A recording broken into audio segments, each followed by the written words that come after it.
வாழ்க வளமுடன். நான் ரமேஷ் ராகவ அஸ்ட்ரோ அன்னூர். குரு வாழ்க, ஸ்ரீ ராகவேந்திரியை போற்றி, நமசிவாய வாழ்க. இப்பொழுது நாம் 2026 மகர ராசிக்கு எவ்வாறு இருக்கும் என்பதை பற்றி இப்பொழுது பார்ப்போம். இதிலும் நிதானமாக இருக்கக்கூடிய மகர ராசி என்பர்கள் சுறுசுறுப்பும் சற்று சோம்பேறித்தனமும் அதிகமாக இருக்கும்.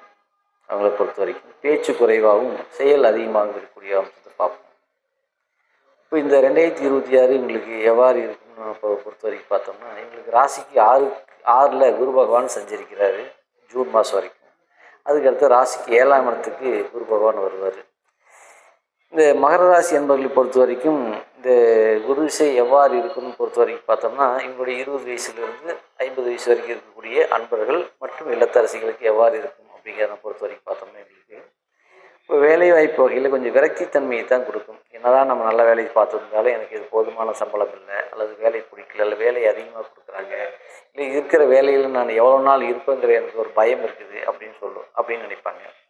இல்லை சொந்த தொழில் செய்கிறவங்களா இருந்ததுன்னா, இப்படியே செஞ்சிட்ருக்கிறோம், கடன் ஆகிட்டே இருக்குது, கொள்முதல் போட்டே இருக்கிறோம், இப்படியே போயிட்டு இருந்ததுன்னா எவ்வளோ நாளைக்கு இந்த தொழில் செய்வோங்கிற ஒரு பயத்தை கொடுப்பாங்க.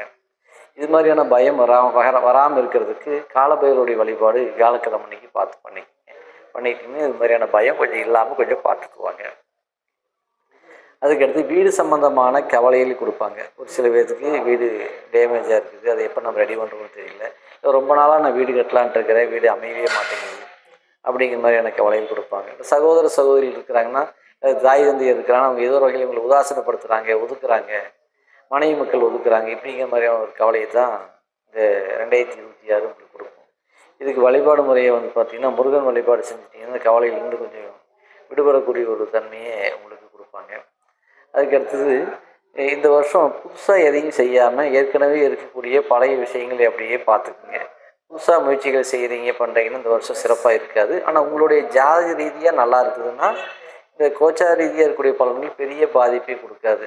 எப்பவுமே நமக்கு ராசி பலன் நாங்கள் சொல்கிறதுங்கிறது பொறுத்த வரைக்கும் பார்த்திங்கன்னா பொது பலனாகத்தான் இதை நாங்கள் சொல்கிறோங்க. அவங்கவுங்க ஜாதகத்தில் என்னென்ன திசாபுத்தி போயிட்டுருக்கோ அதுக்கு தகுந்த மாதிரியான பலன் உங்களுக்கு நடைபெறும்போது நல்லாயிருக்கும். அதாவது பார்த்திங்கன்னா, உதாரணமாக சொல்ல போச்சுன்னா, உங்கள் வண்டியை நீங்கள் 2 வீலரோ 4 வீலரோ ஓட்டுறீங்கன்னா என்ஜின் நல்லா இருக்குதுன்னு சொல்லிச்சுன்னா ஒரு எவ்வளோ பெரிய ஒரு மலையை கூட தாண்டி போயிடலாம் இல்லைங்க.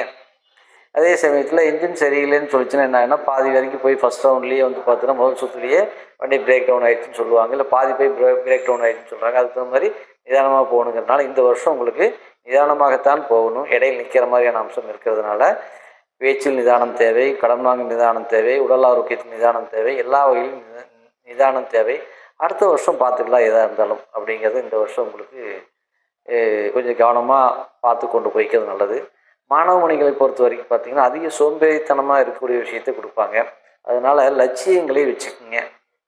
நான் டாக்டர் ஆகணும், நான் இன்ஜினியர் ஆகணும், அல்லது கலெக்டர் ஆகணும். இப்படி கலெக்டர் ஆக முடியலாம் பரவாயில்ல, மற்ற வகையிலையாவது நான் ஏதோ ஒரு வகையில் பேங்க்குக்காவது போகணும், இப்படியும் ஒரு டார்கெட் வச்சுட்டு படித்தாங்கன்னா இவங்கெல்லாம் நல்லபடியாக வருவாங்க. அது மாதிரி வச்சுக்கோங்க. இல்லைங்கன்னா சோம்பேறித்தனத்தை அதிகமாக கொடுப்பாங்க.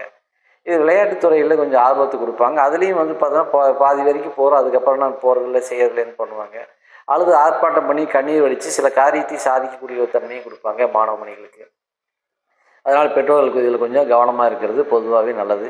இல்லத்தரசிகளை பொறுத்த வரைக்கும் கொஞ்சம் மன நிம்மதி குறைவாகத்தான் இந்த 2026 இருக்கும். குடும்ப வகையில், பொருளாதார வகையில், கணவன் மனைவிக்கு இருக்கக்கூடிய உறவு முறை வகையில், வீட்டுக்குள்ளே மாமனார் மாமியார் இது எல்லா வகையிலையும் கொஞ்சம் மனக்கசப்புகளை தான் கொடுக்கும். அதனால் இந்த வருஷம் கொஞ்சம் பொறுமையாக நிதானமாக இருக்கிற மாதிரி பார்த்துக்குங்க. வயதானவர்களை பொறுத்த வரைக்கும் பார்த்தீங்கன்னா, அவங்களுக்கும் சில வகையில் இங்கே போராட்டமாக தான் அதில் கொடுக்கும். வாரிசுகள் மதிக்க மாட்டேங்கிறாங்க, பேரன் பேத்தி நான் சொல்கிறது கேட்டுக்க மாட்டேங்கிறாங்க, எனக்கு வீட்டுக்குள்ளேயே இருக்கிறதுக்கு பிடிக்கலைங்கிற மாதிரியான விஷயத்தை தான் மகர ராசிக்கு அன்பர்களுக்கு இது பொதுவாக இந்த 2026 ஏதோ ஒரு வகையில் கொஞ்சம் விரக்தி கொடுக்கும். இதில் உங்களுடைய ஜாதக ரீதியாக நல்லா இருக்குதுன்னா நிச்சயமாக ஏதோ ஒரு வகையில் பேலன்ஸ் பண்ணி கொண்டு போய்க்கலாம். ஜாதக ரீதியாக சிறப்பில்லைன்னா இது மாதிரியான தொந்தரவுகள் தான் கொடுக்கக்கூடிய அம்சத்தை கொடுப்பாங்க.